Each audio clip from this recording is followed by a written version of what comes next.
¿Para qué nos sirven los modelos de probabilidad en psicología?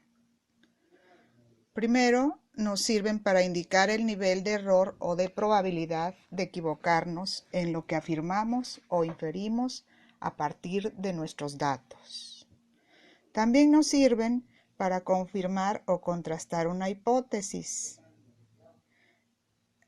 Y el otro punto es que nos sirven para tomar decisiones acerca de la efectividad de un tratamiento terapéutico, ya sea que se continúe con el tratamiento o se tenga que empezar nuevamente con un nuevo tratamiento.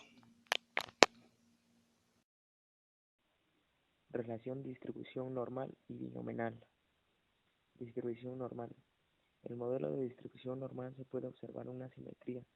Si nosotros trazamos una línea recta que cruza y corta por el centro, este modelo tendremos dos partes iguales. Cada parte contendrá el 50% de los datos. Lo interesante es que esta línea que corta el modelo podemos encontrar las denominadas medidas de tendencia central. Esta línea es el espacio del modelo con forma de campana, donde caerán la mayor parte de los datos o puntajes, lo cual explica su forma elevada pronunciada respecto al resto del área de la campana. La importancia de la distribución normal. La distribución normal es importante ya que esta es un modelo que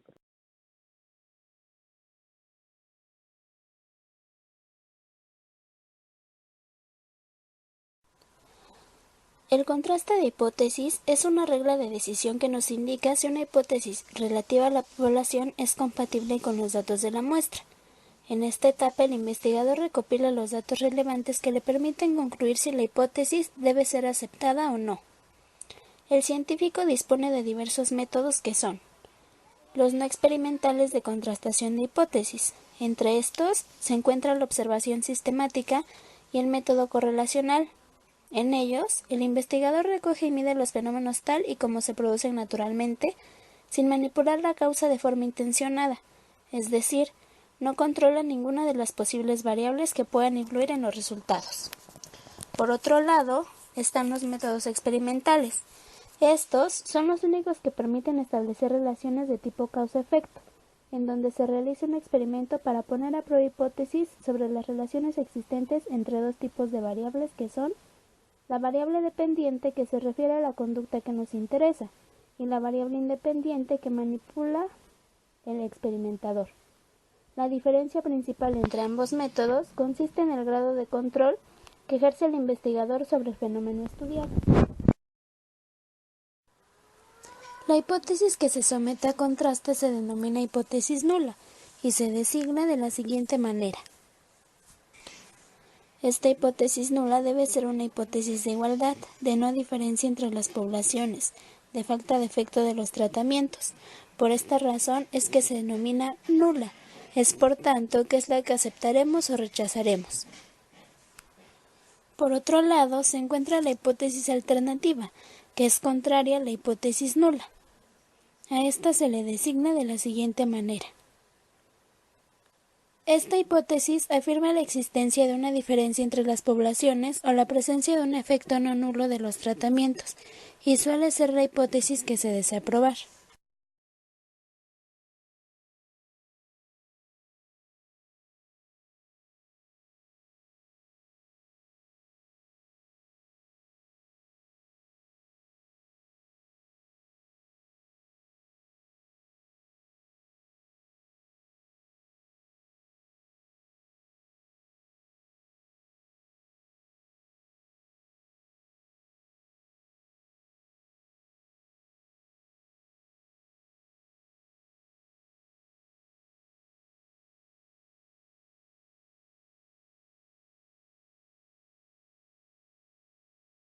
Cuando no se entiende qué es lo que permite calcular el uso de prueba de hipótesis, se comete un error fundamental que consiste en pensar que un valor P de algún modo cuantifica la magnitud de la diferencia encontrada entre dos grupos sometidos a comparación. En parte se debe a una confusión semántica, ya que en el lenguaje común significativo equivale a notable, destacado o importante, pero un valor P como no refleja en absoluto la magnitud de la diferencia que el investigador encuentra, sino la probabilidad de haber observado esa diferencia si en realidad no hay ninguna. Sobre la base de un resultado estadísticamente significativo, se puede concluir, por ejemplo, que un medicamento supera a otro en eficacia, pero no si es tanta su superioridad que se justifica exponer al paciente a sus efectos secundarios. Para fines prácticos, lo que interesa es conocer la magnitud de la diferencia, para lo cual el valor de P carece por completo de utilidad. Mientras más grande una muestra, menor es la influencia del azar sobre los resultados y menor la probabilidad de cometer errores de interpretación. Y esto nos lleva a otro error frecuente, que es el de afirmar, frente a un resultado sin significación estadística, que el carácter reducido de la muestra explica la falta de significación. El problema con esta afirmación es precisamente que es cierta para cualquier resultado y por ende completamente vacía.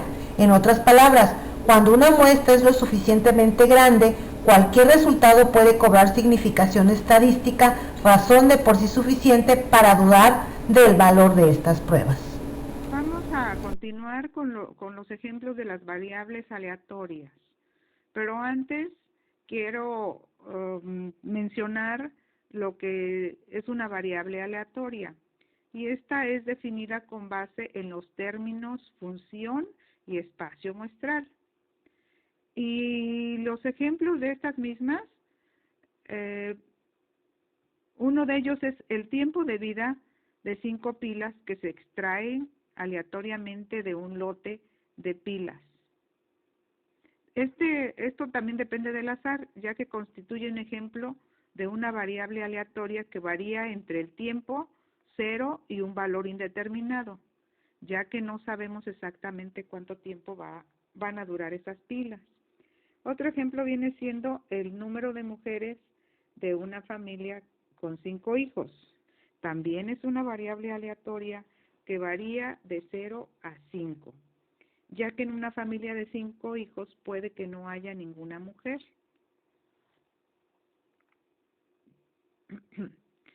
Pero las variables aleatorias existen discretas y continuas. Las continuas son el conjunto de posibles valores, pero estas no son numerables y puede tomar todos los valores de un intervalo, o sea que son el resultado de medir, independientemente de lo que estemos midiendo. Las discretas es el conjunto de posibles valores, pero este sí es numerable. Suelen estar asociadas a experimentos en que se mide el número de veces que sucede algo. Continuamos con los ejemplos, ahora sí ya de las variables continuas. Y se me ocurrió que la estatura de los estudiantes del grupo 9542 del módulo Seminario de Investigación 1, cuya dicha estatura empezaríamos con 1.60 hasta 1.80, pero dentro de todos estos valores existen, dentro de este intervalo existen otros valores, que bien puede ser 1.65, 1.68, 1.69, después del 1.70 a 1.72, 73, y así sucesivamente.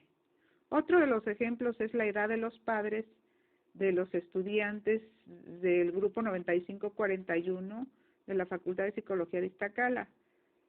Y la edad, empezaríamos con 65 años, 70, 73, recordando que entre estos intervalos existen otros valores.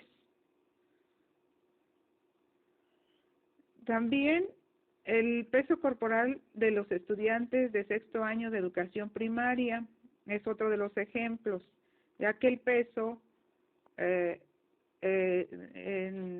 inicial vendría siendo en algunos de los estudiantes de 60 y llegando hasta los 74 kilos.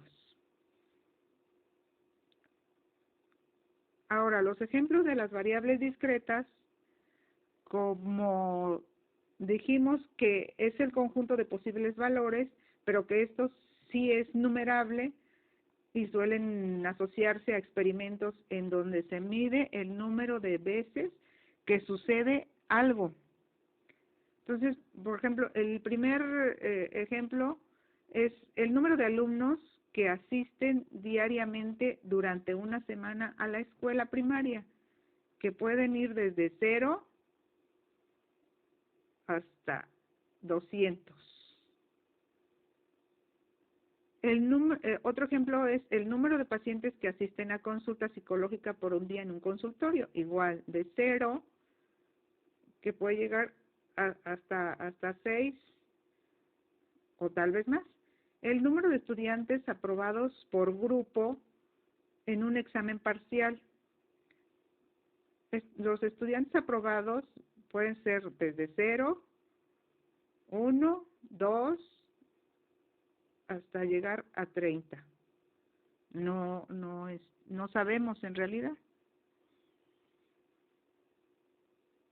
Pero estamos midiendo cuántos estudiantes es que fueron aprobados.